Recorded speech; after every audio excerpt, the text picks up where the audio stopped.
How could my wife of 10 years do this to me? The scene of catching them together is burned into my memory, and it all started with a message I received that night. My eyes were locked on the trembling phone screen in my hand.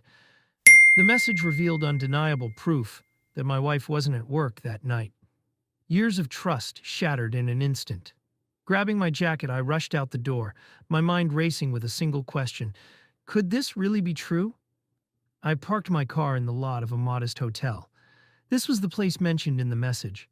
My heart was pounding so loudly that it felt like the world could hear it.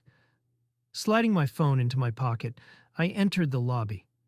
The receptionist's startled gaze followed me as I firmly asked for my wife's name. Her hesitation spoke volumes. "Fourth floor, room 412, she finally muttered. And with those words, a part of me broke. My wife, Sarah, was a successful architect. Late-night meetings and project deadlines were a regular part of her schedule. I never questioned it, until recently.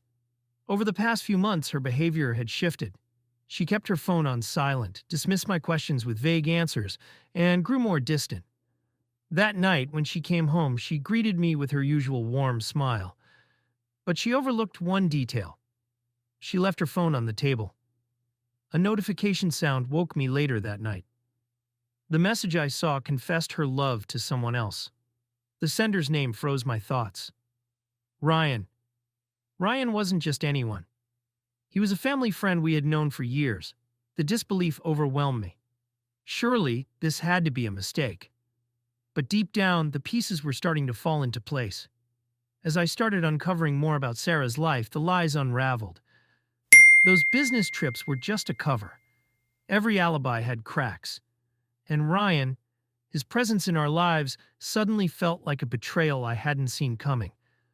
When I knocked on the door of that hotel room, anger and heartbreak collided inside me.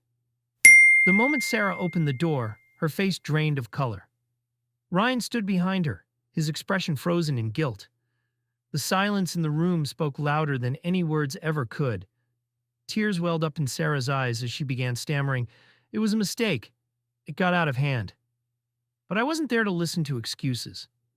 Everything I had built with her, love, trust, loyalty, had been destroyed in that moment.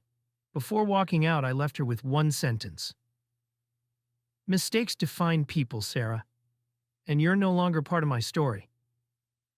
That night, driving back home, I realized I had been carrying the weight of a crumbling relationship for far too long. And as painful as it was, letting go felt like my liberation. Months passed. I started rebuilding my life piece by piece. Sarah occasionally sent letters filled with apologies and pleas, but I never looked back. That betrayal, as devastating as it was, became the turning point in my life. It taught me one of the most valuable lessons. True love lives in loyalty, and it dies in lies.